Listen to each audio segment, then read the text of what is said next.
Guilt and shame are becoming an epidemic of our modern world.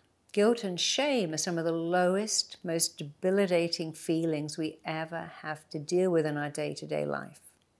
So keep watching, because I'm going to explain to you how you can overcome those draining, horrible thoughts and feelings of guilt and shame. And I'm going to tell you the different strategies that you can use to stop feeling shame, to stop feeling guilt, and to stop them controlling your life so that you can be free and you can be happy.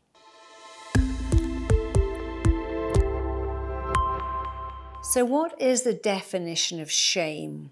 Well, shame can be defined as a feeling of embarrassment, a feeling of humiliation, a feeling that arises in relation to the perception of us having done something dishonorable, embarrassing, immoral, or improper. You know, when people feel shame, they drop their head. They can't make eye contact. They often blush or become so embarrassed, and they feel this awful sense of shame. The definition of guilt is that guilt is described as a self-conscious emotion that involves negative evaluations of the self, feelings of distress, feelings of failure, and again, feelings of blame. I shouldn't have done that. And why are we feeling even more guilt and even more shame than ever before? Well, both guilt and shame are a perception. And years ago, you know, we could hide away. Our every move wasn't on social media. We could escape. And now it's becoming harder and harder to get away from the feelings of guilt and the feeling of shame, also because we are now comparing ourselves. No one else does this. No one else messes up. No one else has done that. You know now that on social media, people can do shaming. We've heard of revenge porn and people putting up pictures or pictures that aren't even you with your face on them to make you feel shameful, to make you feel embarrassed, to make you feel horrible.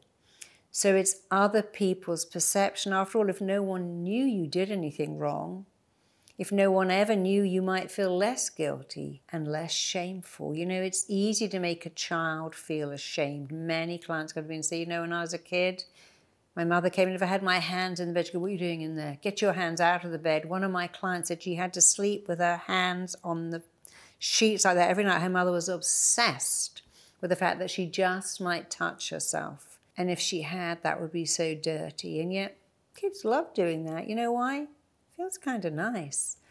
It is easy to make children feel shame. Shame for liking their body. Shame for touching themselves. Shame for not being clean enough. One of my clients said to me, you know, I was in the toilet. My mum came home. I ran to greet her. And I hadn't cleaned myself. And she beat me and told me I was dirty and disgusting. To this day, I'm terrified when I go to the bathroom that I'm not clean. I carry that feeling everywhere.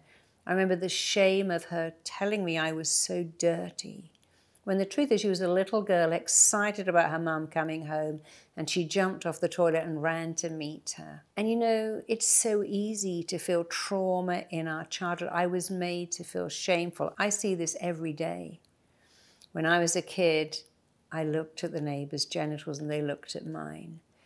And then my mum said I was a devil incarnate. I was disgusting. But children don't understand that.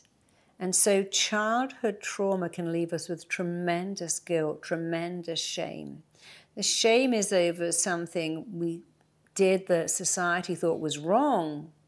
But the guilt is, oh, you know, I took money from my mum's purse.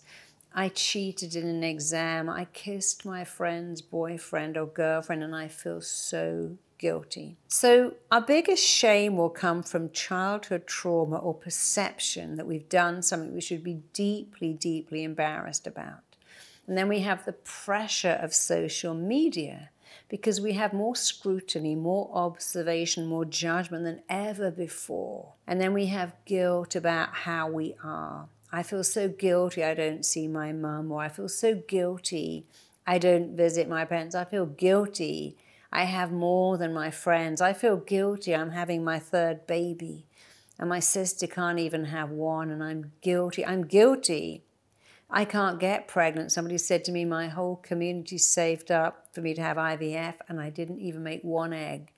And I felt so guilty I took that money and I failed them. We can feel very guilty about our sexuality, and it's important to understand that everyone can feel this. We can feel guilty about eating too much. I feel guilty I ate all that food. I feel guilty I've got more than someone else. I'm guilty because I want more. Why can't I be happy with what I have got? So how do you deal with these feelings of guilt and shame? And if you ever watched Game of Thrones when she had to walk through the walled city going, shame, shame, shame, you understand what shame is all about. Well, first of all, take a minute right now and think about what you feel shame and guilt about. Why do you feel it?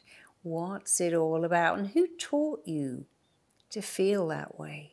You know, when I was growing up, my grandmother, if I asked to buy Tampax in a store, she would have gone bright red and found that embarrassing and humiliating. Her generation never talked about periods. You just didn't do that. My generation would go, oh yeah, I got my period, I'm feeling a little cranky. But she was a different generation.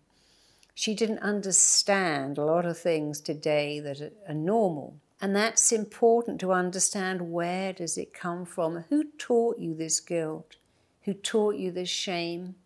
And was it a generational thing? If you think, you know, when I was at school, and that was in the 60s, I remember one of the girls in my school was pregnant and she had to leave, and there was a tremendous sense of guilt and shame. My book editor told me that when he got divorced, he was not allowed to go into people's houses. One of my friends said that her mother was Catholic, and if she knew she was having sex outside of a marriage, she would have died of shame. But nowadays, having a baby out of wedlock, I did that. There was no shame about being a single parent. No shame about having sex before you're married. So just as you're seeing that shame and guilt are generational, they can be learnt. Different people feel different guilt and shame in different cultures, in different environments. So you need to really take a look at why you feel that feeling, explore it.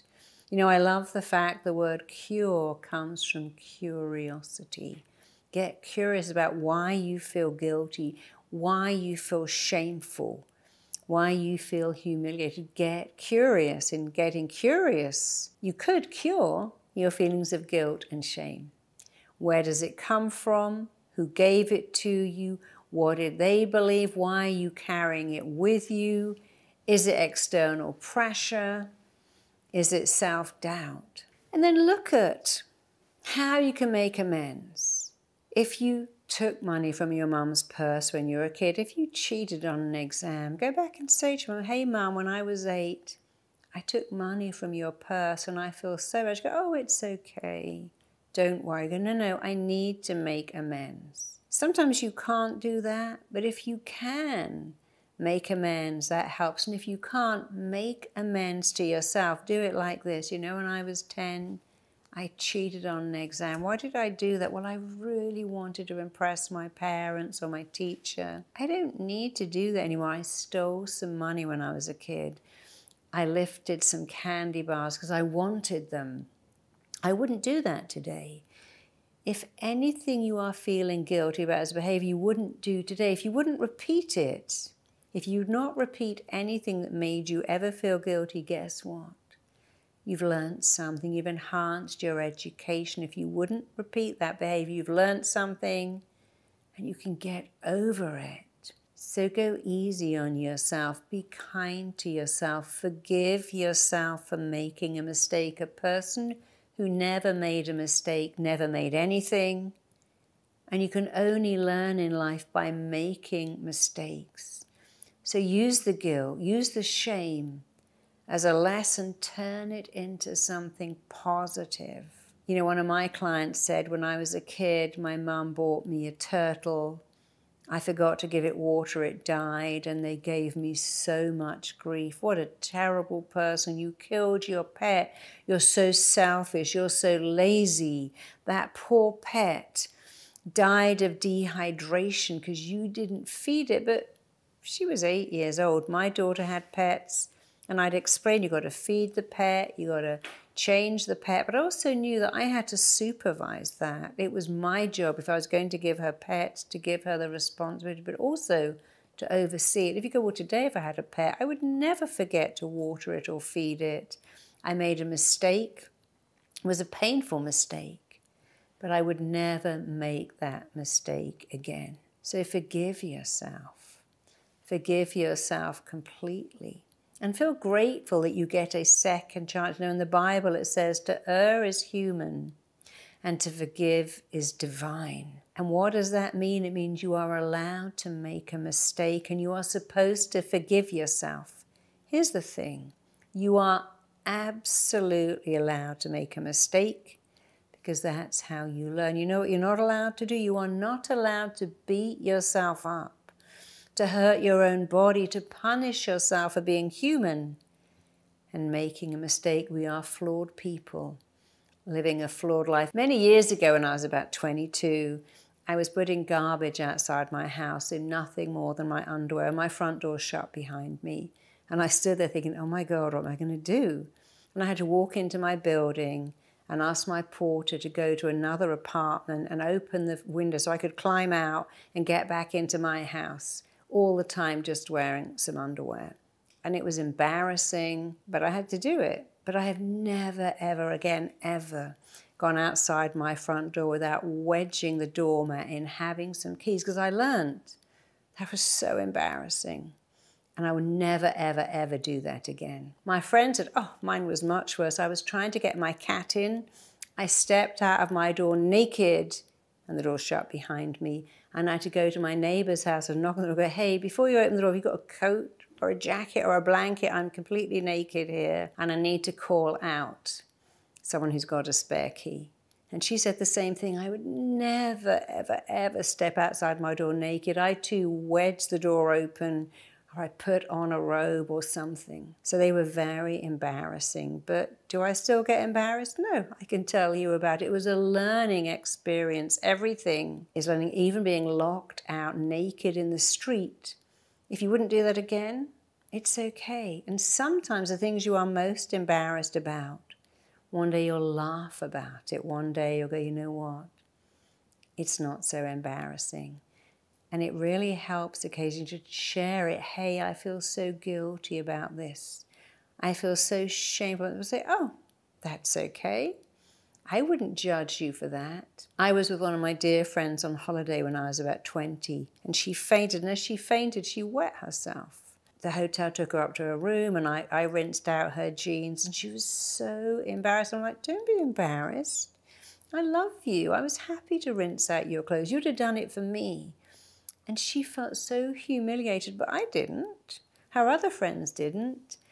But you see, your perception of doing something shameful is not someone else's. And I had to really talk her out of feeling humiliated. Look, it happens. It's nothing. You were sick. You were unwell. You were ill. There's no reason to feel shameful or embarrassed. So sharing it can really help you. I worked with this wonderful man of almost 80 years old who had all kinds of illnesses, all kinds of problems. When I hypnotized him, he went back to a scene and he said, this is the shame of my life. My girlfriend is pregnant. I don't want to marry her. I don't want the baby. But in those days, my father made me marry that woman, and I was furious. But when my daughter was born, I love her so much. But every day, I feel shame because I tried to have her terminated. And I said, but that was just a brief few months, but you've had 60 years of loving and adoring this daughter. And I had to really get him to see that, yes, he did want to have her terminated, but he didn't, and he loved her dearly. And even if she knew and she didn't know, it would still have been okay, because that was a feeling he had 60 years ago when he was 20 years old. But he had 60 years of loving this daughter. And I see that over and over again. Clients come in with issues like headaches, migraines, contact dermatitis, irritable bowel. And it all goes back to punishing themselves for doing something that they can't get over, thinking a thought, having a belief, an action. And many times, one of the things I do in RTT that is so powerful is freeing clients of guilt, hypnotizing them to let the guilt go. I worked with someone who had Crohn's disease, and it all came out that she had run away with her best friend's husband, who turned out to be a complete disaster, and he left her shortly after that. But she always felt, I ruined my friend's life. I've never been able to call her. I said, call her. She said, when I call you know what she said? You did me a favor. He was an idiot. I was upset then, but now I'm with somebody much better. I'm glad you took him off my hands because he wasn't worth having. She had punished herself for years and years and years because she did something silly. But you know, when you're 17, you do crazy stuff. When you're 17, 18, 19, 22, you do stuff that you wouldn't do today. I worked with a client who was so guilty because when he was born, he felt he'd hurt his mother. They both had blood transfusions, but the gran used to say, you nearly killed your mum. Your mum nearly died having you. In fact, I wrote about that story in my book, Tell Yourself a Better Lie. This man, this lovely man said, I can't endure my life. I have something I call my chief fun inhibitor. I've had a great life. I have a wonderful wife, beautiful kids, an amazing home, a great career, but I can't enjoy anything. And when we unpicked it all, it was all to do with his grandmother saying, oh, your mother nearly died having you. You nearly killed her. Was that true? Turned out it wasn't even true. But the fact that he felt it to be true, the guilt he perceived being just a tiny boy that he almost killed his mother, affected his entire life until the day we looked at it, extracted it and replaced it with something better. So if you'd love to have a guilt-free life and to be free of shameful thoughts that no longer serve you, that in fact hurt you, hold you back and limit you, I have a catalog of guided meditations, a library of self-hypnosis audios that can help you overcome these feelings. Check out my next video here. If people actually knew this shame that I have, no one would ever love me, no one would ever accept me, no one would ever want to hang out with me, be my friend, they would outcast me. That was the internal conversation, if they knew this shame and insecurity of mine. And so I think that's why I held on to it for 25